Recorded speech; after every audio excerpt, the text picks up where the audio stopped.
The next samskara that we're going to talk about is the Samskara of Readiness. Sometimes when we hesitate to do something, a part of our mind tells us, oh, I'm not ready yet. There are some things in life that we really want to do, but we never feel like we can really do them because we just don't feel ready. And the tricky thing about this is that despite not feeling ready, we can even do things to get readier, right?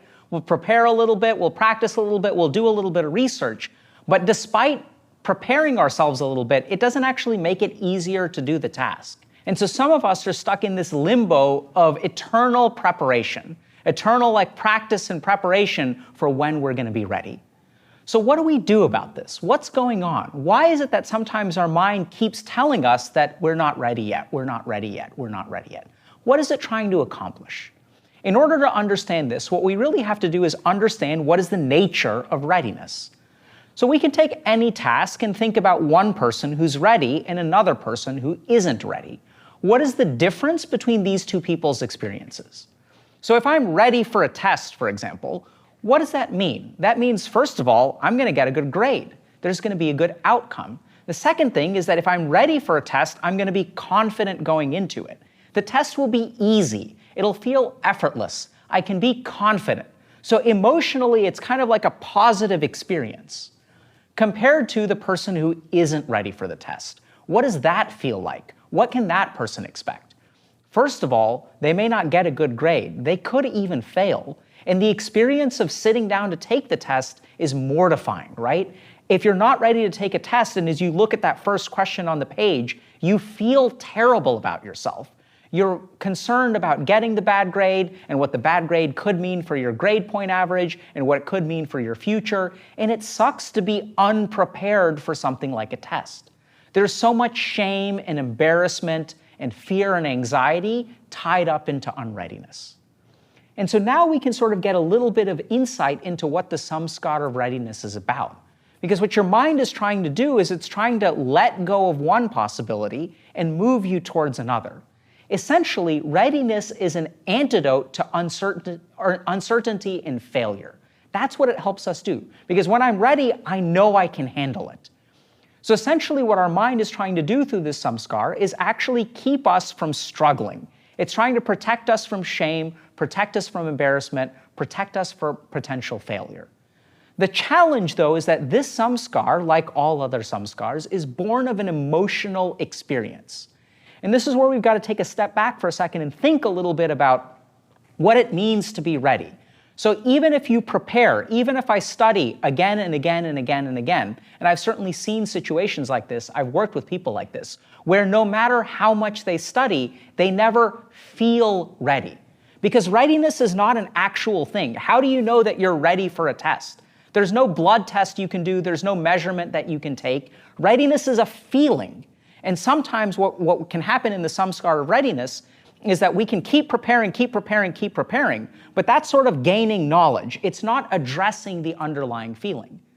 Because at the end of the day, there are definitely situations where you can be ready for something, right? You can prepare for a test, you can study, you can go through the syllabus, you can do homework problems, you can do all that stuff.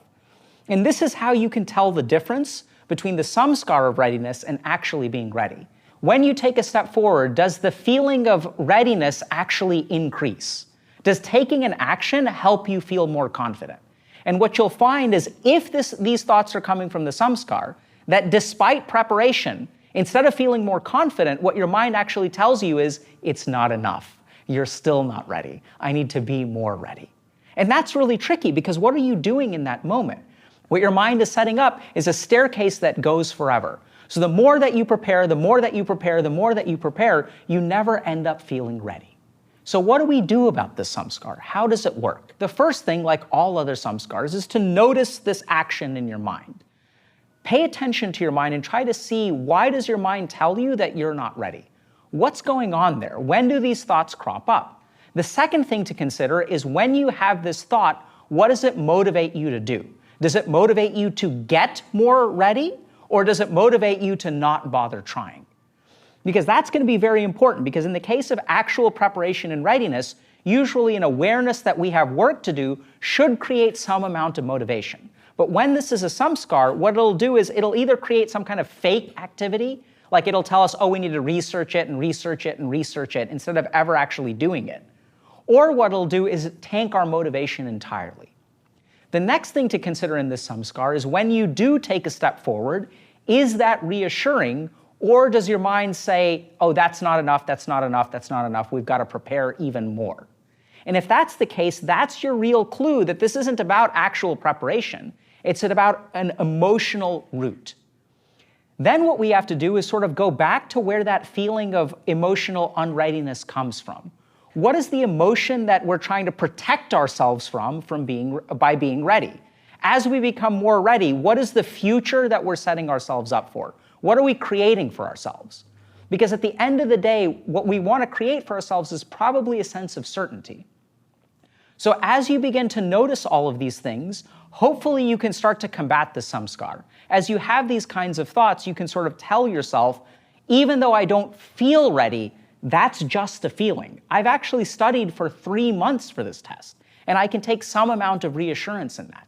Because at the end of the day, that's what a samskara is. It's an emotion that holds you back and detracts from your motivation.